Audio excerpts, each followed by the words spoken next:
तो फिल्म की शुरुआत में हम आयरिस नामक लड़की को देखते हैं जिसने रिसेंटली अपने बेटे को खोया था, जिससे वो काफी ग्रीक में रहती थी।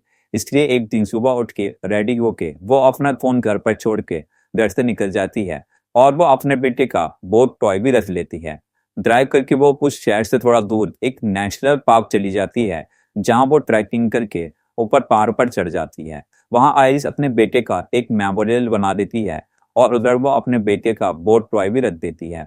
आयरिस अपनी लाइफ खत्म ही करने वाली थी कि वहां एक शरीर से दिखने वाला आदमी आ जाता है जो अपना नाम रिचर्ड बताता है। एक तरह से वो आयरिस को सुसाइड करने से रोक रहा था इधर उधर की बातें करके, लेकिन रिचर्ड आयरिस को ऐसा डायरेक्ट नहीं किया था कि वो उसे रोक रहा है। फिर रिचर्ड वहां से जाने लगता है तो उसे फॉलो करते हुए आयरिस भी वहां आ जाती है और वो आज के लिए सुसाइड का प्लान ड्रॉप कर देती है क्योंकि उसे रिचर्ड की बातें अच्छी लगती हैं, जिससे उसका सुसाइड करने का मूड बदल गया था। तो दोनों वॉक करके अपनी अपनी कार के पास पहुंचते हैं और बाय करके आयरिस अपनी कार का डोर खोलने की कोशिश करती है, लेकिन रिचर्ड ने अपनी कार उसकी कार से बिल्कुल सटाई हुई लगाई थी, इसलिए उसका डोर पूरा नहीं खुल रहा था। तब रिचर्ड अपनी कार से अम्ब्रेला ले आता है जो कि एक टेजर था और वो आयरिस को शॉक लगा देता है, जिससे वो बेहोश हो जाती है। आयरिस के हाथ पैर बांधकर वो उसे ले जा रहा होता है और जब आयरिस को होश आता है तो वो अपने स्मार्ट वॉच से इमरजेंसी कॉल करने की कोशिश करती है, लेकिन वो कर नहीं पाती क्योंकि रिचर्ड उसे बताता है कि यहाँ उसे कभी भी नेटवर्क नहीं मिलेगा। रिचर्ड उसे कहीं ले जा रहा था और इसके बीच आयरिस जैसे तैसे अपना हाथ खोलती है और उसके पास एक सर्वाइवल नाइफ था, जिससे वो रिचर्ड पर अटैक करती है और हाथापाई के चलते उनकी कार एक पेड़ से टकरा जाती है। उनकी लड़ाई तब भी नहीं रुकती, ऐसे ही लड़ते हुए वो दोनों कार से बाहर आ जाते हैं। आयरिस रिचर्ड को डराती है, लेकिन उसे वो बताता है कि उसने आयरिस को एक इंजेक्शन दे दिया है जिससे आधे घंटे में उसकी बॉडी शट डाउन हो जाएगी और अब 10 मिनट में असर शुरू हो ही जाएगा। आयरिस रिचर्ड से बचकर जंगल की तरफ भागती है, लेकिन थोड़ी देर में उसकी बॉडी में अब असर होना शुरू हो गया था क्योंकि आयरिस के पैर अब ठीक से नहीं चल रहे थे। आयरिस के बाबा भी नहीं चाह रहा था और वो रिचर्ड को वहां आधे देख लेती है, जिससे वो ट्री के रूट्स के नीचे छुप जाती है। रिचर्ड वहीं आकर आयरिस को ढूंढ रहा था, लेकिन आयरिस अपना शरीर बिल्कुल नहीं हिला पा रही थी और इसी कारण से उसके ऊपर काफी सारी चींटियां चढ़ने लगती हैं। जैसे ही रिचर्ड वहां से जाता है, आयरिस वहां से निकलती है और रिवर में खुद को गिरा लेती है ताकि वो चींटियों से बच सके और उसके पैर अब बिल्कुल काम नहीं कर रहे थे।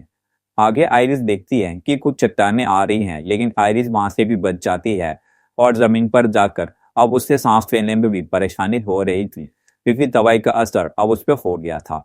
वहीं पर कोई आदमी घास काटते हुए आ रहा था, लेकिन वो आयरिस को देख लेता है, इसलिए वो अपनी मशीन को रोक लेता है, नहीं तो आयरिस वहीं कट जाती। वो आदमी आयरिस को देख के शॉक था क्योंकि वहां अभी तक कोई नहीं आया और वो उससे कुछ सवाल पूछता है जिसका जवाब वो नहीं दे पाती क्योंकि उसका शरीर हिल ही नहीं पा रहा था और आयरिस बस उस आदमी को आंखों से ही यस और नो कह पाती है।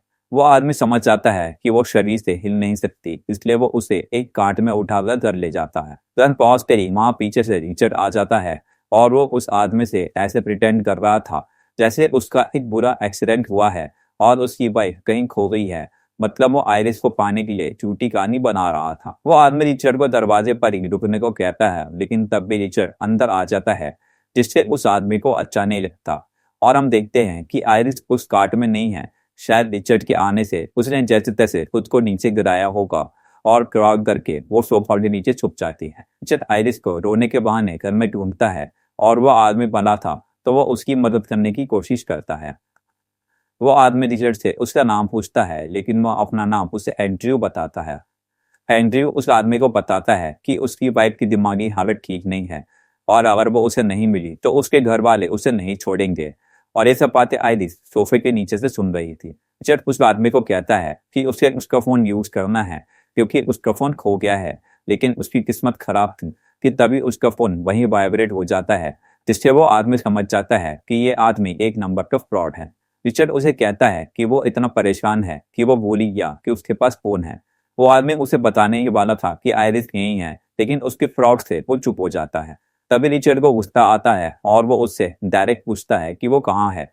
रिचर्ड उस आदमी को पहले से जानता था क्योंकि रिचर्ड इसी जंगल में घूमकर ऐसे ही लोगों को परेशान करता होगा। तभी वो आदमी रिचर्ड को झूठ कह देता है कि वो शेड में छुपी है और रिचर्ड के जाते ही वो उसे बुक शेल्फ पर धक्का दे देता है, जिससे वो गिर जाता है। और वो आदमी पुलिस को कॉल कर देता है। तभी उन दोनों में हाथापाई होती है और रिचर्ड पीठ से उस आदमी को 2 बार स्टैप कर देता है, जिससे वो वाला आदमी मर जाता है। और वैसे पुलिस को पता चल गया था कि उस आदमी के साथ कुछ बुरा हुआ है। रिचर्ड आयरिस को शहर में ढूंढने लगता है, लेकिन वो वहां नहीं थी, और जब वो उसे वहां नहीं मिलती तो वो गैस के पूरे घर में आग लगा देता है और जाने लगता है। आयरिस इधर डर रही थी कि वो मिल नहीं पा रही है और अब वो जलकर मर जाएगी। तभी वहीं उसे विंडो की तिरपाल की डोरी मिलती है और हिम्मत करके वो तिरपाल को हिलाने लगती है। और रिचर्ड ये देख लेता है कि विंडो पर कुछ हलचल हो रही है, जिससे वो समझ जाता है कि आयरिस अंदर है। इसलिए वो घर में जाकर आयरिस को उठाकर ले आता है। रास्ते में रिचर्ड के पास उसकी बेटी का कॉल आता है और आयरिस उसकी बात सुन के ये सोचती है कि उसकी बेटी होने के बाद भी उसने आयरिस के साथ ऐसा किया, क्योंकि वो भी तो किसी और की बेटी है। आगे ओवरटेक करते हुए रिचर्ड एग्रेसिवली ओवरटेक करता है, जिससे हम समझ पाते हैं कि रिचर्ड का दिमागी संतुलन ठीक नहीं है। गैस खत्म होने वाली थी तो रिचर्ड गैस स्टेशन पर रुकता है और वहां उसे एक छोटा लड़का नोटिस करता है, जो कि उसके बेटे की उम्र का था। और उसे देखकर आयरिस को अपने बेटे की याद आती है। तभी वहां उस लड़के की मॉम आ जाती है और उसे ले जाती है। आयरिस इतनी मजबूर थी कि वो उन लोगों से अपना मैसेज कन्वे नहीं कर पा रही थी, क्योंकि उसका शरीर बिल्कुल नहीं हिल पा रहा था। वहां से रिचर्ड आयरिस को लेकर निकल जाता है, लेकिन उस लेडी को उस पर थोड़ा शक तो होता है। आगे रिचर्ड अपनी असली कार के पास पहुंचता है और चेंज करके वो कार को ठीक करने लगता है कि उधर वहां एक ऑफिसर आता है। ऑफिसर आयरिस को देखता है और पूछता है कि वो ठीक है, लेकिन वो कोई जवाब नहीं देती। ऑफिसर से रिचर्ड से पूछता है तो रिचर्ड उसे बताता है कि उसकी वाइफ ड्रंक है और वो बात नहीं कर सकती। ऑफिसर उससे उसकी आईडी लेता है और नाम पूछता है तो रिचर्ड उसे अपना नाम एंड्रयू बताता है। इसका मतलब ये है कि उस आदमी का रियल नेम एंड्रयू था और उसने आयरिस को अपना नाम रिचर्ड बताया था। पक्का ये फ्रॉड आदमी है। ऑफिसर उससे पूछता है कि ये ट्रक किसका है, क्योंकि उन्हें इस ट्रक की रिपोर्ट ऑलरेडी मिली हुई थी और रिचर्ड की कार भी ठीक नहीं थी। ऑफिसर सच्चाई पता करने की कोशिश करता है, लेकिन रिचर्ड हर सवाल का उल्टा जवाब दे रहा था, जैसे कि हमारा बेटा मर गया है, ये वो तो उसकी वाइफ ड्रंक रहती है इत्यादि। रिचर्ड की उल्टी सीधी बातों से ऑफिसर को शक होने लगता है और हम देखते हैं कि रिचर्ड घबरा भी रहा है। ऑफिसर आयरिस से पूछने की कोशिश करता है तो आयरिस जैसे तैसे हेल्प कह देती है और इशारा करती है और कपड़ा हटाते ही ऑफिसर को वो एक इंजेक्शन दिखता है जो रिचर्ड ने आयरिस को लगाया था। तभी रिचर्ड पीछे से ऑफिसर पर अटैक करता है और उस ऑफिसर को ब्रूटली मार देता है। रिचर्ड उस ऑफिसर को अपनी कार में डालकर चला देता है और वहां से निकल जाता है। रास्ते में आयरिस अब थोड़ा बोल पाती है तो वो उसे उसकी बेटी के बारे में पूछती है। रिचर्ड अपनी वाइफ के बारे में बताने लगता है कि उसका एक कार एक्सीडेंट हुआ था जिसमें उसकी वाइफ मर गई और वो अपनी बेटी के साथ अकेला हो गया है। रिचर्ड की बात से लग रहा था कि उस एक्सीडेंट से वो उबर नहीं पाया है और अपना दिमागी संतुलन खो गया है, इसलिए वो औरतों को ऐसे उठा लेता। या तो उसने और औरतों को उठाया होगा या वो सिर्फ आयरिस को उठाकर ले जा रहा है। आयरिस उससे कहती है कि वो उसे जाने दे तो वो किसी ने कुछ नहीं कही थी, लेकिन रिचर्ड उसकी बात को नहीं सुनता।